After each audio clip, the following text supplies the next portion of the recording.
Kemarin kalau udah salaman berarti kan udah fix lah, tinggal prosesnya. Ya tentu kita akan mendorong kepada Bapak Presiden, ya setelahnya tentu DPR untuk ada percepatan. Tapi windownya kalau kita lihat itu di bulan Maret misalnya. Tapi kalau bisa November.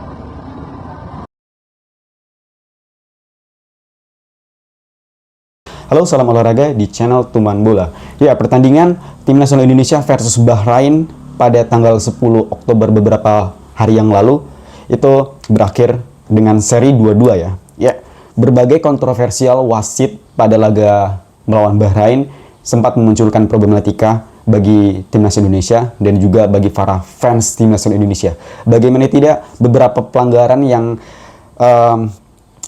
dimiliki oleh Timnas Indonesia ini ataupun Bahrain ini menurut saya terlalu cukup banyak dan juga terlalu cukup wasitnya berat sebelah kalau menurut saya. Dan juga untuk masalah perpanjangan waktu dari 6 menit ini sampai ke 9 menit ya, itu kalau di peraturan FIFA ini memang ada beberapa yang harus dicermati, terutama kalau memang ada beberapa pemain yang cedera ataupun berbagai kondisi, itu memang diperbolehkan untuk menambah menit dalam tambahan waktu tersebut. Tetapi dalam hal Timnas Indonesia versus Bahrain ini memang ada beberapa kejanggalan ya, terutama pas gol kedua Bahrain yang menyamakan kedudukan 2-2 ini ternyata langsung disahkan oleh wasit. Ya, ada beberapa cuplikan replay yang juga tidak terlalu banyak, angle-nya juga tidak terlalu banyak juga karena memang ini berbau offside ya. Tetapi wasit yang pada laga tersebut ini langsung ataupun menyesahkan gol tersebut gitu.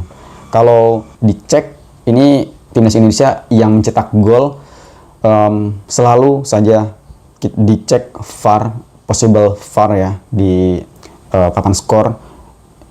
Tetapi kalau Bahrain yang ngegolkan ini jadi menambahkan kecurigaan bagi Timnas Indonesia dan juga bagi fans Indonesia. Ini menimbulkan kecurigaan bahwasanya wasit ini berat sebelah gitu, jadi mendukung tim nasional Bahrain ya. Tetapi ya sudahlah, walaupun bagaimanapun PSSI sudah mengeluarkan statement bahwasanya mengajukan keberatan dan banding ke AFC.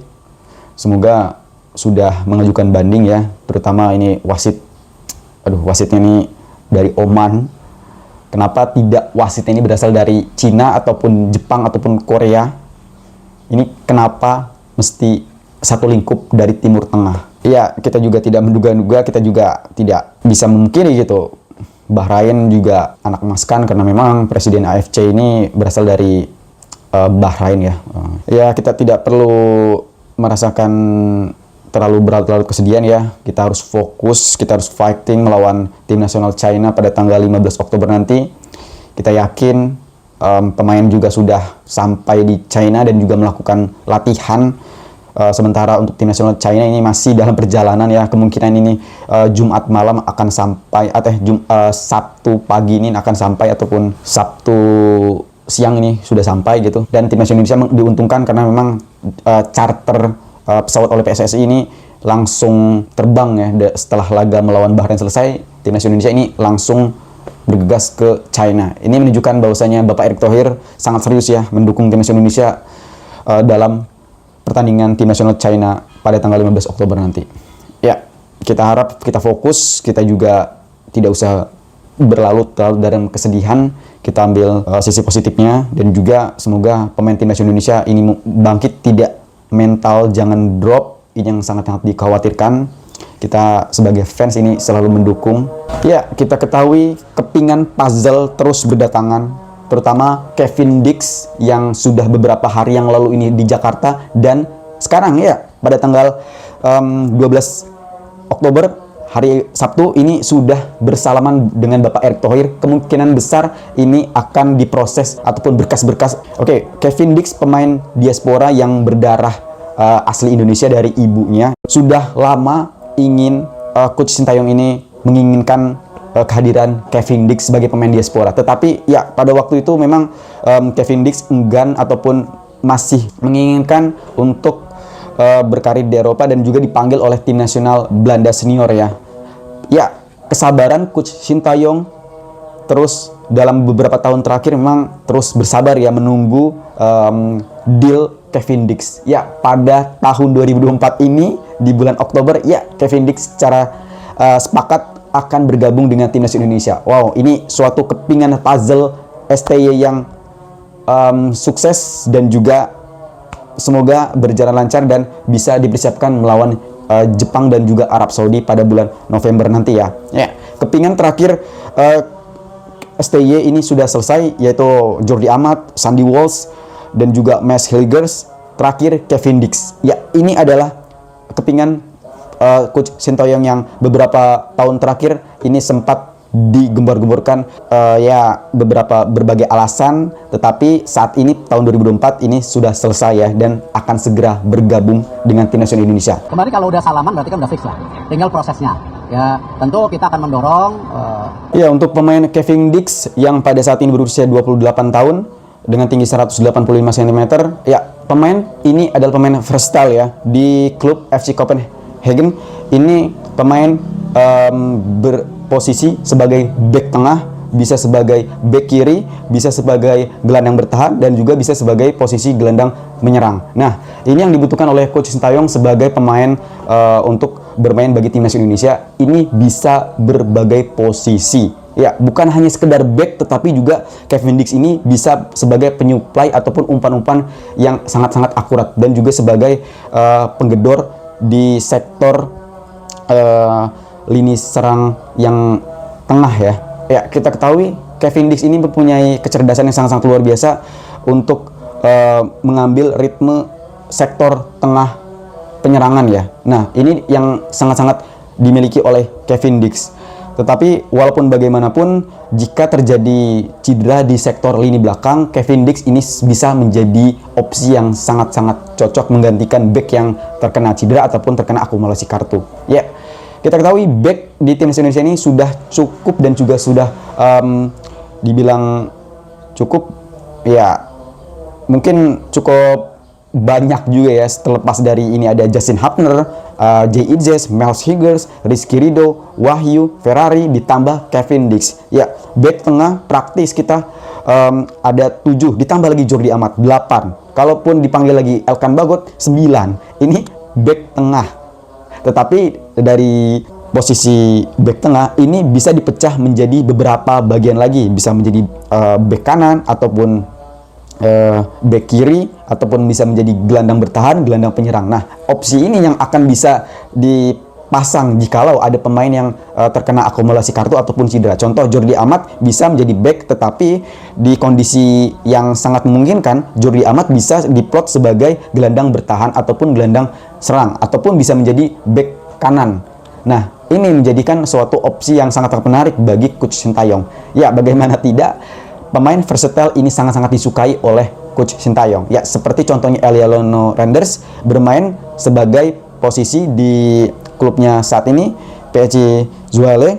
Ini bermain sebagai gelandang serang, bisa menjadi sayap kiri ataupun sayap kanan. Tetapi di timnas Indonesia pada laga melawan Bahrain ini ditempatkan di posisi back kanan. Walaupun tinggi badannya hanya 169 cm, tetapi Eliano Renders mampu menjalankan tugasnya sangat-sangat baik kalau menurut saya, dengan umpan yang sangat-sangat bagus kalau menurut saya ya. Ya, ini adalah kado terindah dan kado spesial bagi timnas Indonesia dan juga bagi para fans, terlepas dari hasil imbang melawan Bahrain beberapa waktu yang lalu. Ya, mengobati rasa kesal oleh Bahrain dan itu juga ini sangat sakit sekali ya untuk bagi para fans terutama timnas Indonesia. Tetapi dengan kabar baik tersebut, ini setidaknya ini mengobati rasa sakit pada pertandingan melawan Bahrain kemarin gitu. Ya, pertandingan di bulan November ini akan melawan Jepang dan juga Arab Saudi. Ya, Coach Sintayong akan mempersiapkan matang-matang dan juga mempersiapkan ini sebagai acuan untuk mendapatkan poin ya, karena memang timnas Indonesia saat ini menempati urutan ranking 5 ya, sedangkan Jepang ini urutan pertama dengan 3 kali kemenangan dengan 9 poin, 3 kali bermain ini menang semua, sedangkan Indonesia 3 kali main ini draw semua. Dan pada grup C kali ini tim yang belum pernah terkalahkan yaitu adalah negara Jepang dan juga negara Indonesia. Belum pernah kalah dan juga belum pernah menang. Tetapi ini menjadi sebuah salah satu faktor bahwasanya timnas Indonesia ini adalah ranking terendah di grup C. Bayangkan ranking kita ini ada 129, 128, sedangkan ranking yang ada di grup C ini, negara-negara tersebut ini ranking di atas 100 ya. Ya, kita ketahui Bapak Erick Thohir ini sangat berusaha untuk mengambil pemain-pemain yang diinginkan oleh Coach Sintayong. Ya, salah satunya ini adalah Kevin Dix.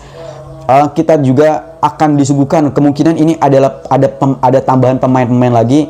Ya, kita tidak tahu ya pemain tambahan ini berposisi apa dan juga usianya berapa. Kita harapkan, kita sabar ya, kita mendukung terus sepenuhnya untuk kemajuan sepak bola Indonesia. Kita harap sabar dan juga kita dukung terus gitu Bapak Erick Thohir dan beserta jajaran PSSI untuk segera melengkapi dokumen-dokumen dan berkas-berkas lainnya yang harus disiapkan ya sebelum melawan Jepang dan juga melawan Arab Saudi.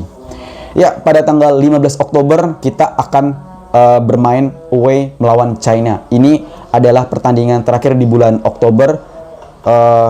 Saya yakin timnas Indonesia juga harus berjuang dan juga siap untuk mendapatkan poin ya. Ya, pelatih China juga ingin bermain habis-habisan dan juga bermain mati-matian karena memang tim nasional China ini belum pernah mendapatkan poin sedikit pun, 3 kali kalah dan juga ini dibantai juga pada laga melawan Australia 3-1. Tentu tim nasional China ini akan bermain habis-habisan setelah laga melawan Australia ini kalah 3-1. Ya, tentu timnas Indonesia dan juga Coach Sintayong, pelatih timnas Indonesia harus berhati-hati dan juga waspada bagaimana tim nasional China ini akan bermain yang sangat-sangat beringas, dan juga saya yakin tim nasional China ini akan bermain habis-habisan dan juga bermain sangat lepas karena memang pertandingan kali ini akan bertandang di stadion China ya, di Qingdao Stadium.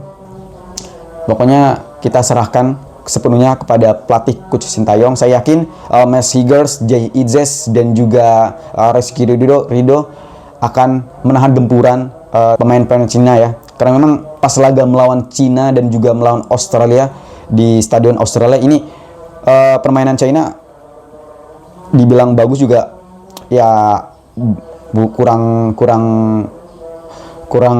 koordinasi dan juga kurang membangun di area depan dan juga kurang kreativitas. Saya melihat pertandingan tersebut, saya yakin timnas Indonesia ini akan mampu meraih poin penuh ya.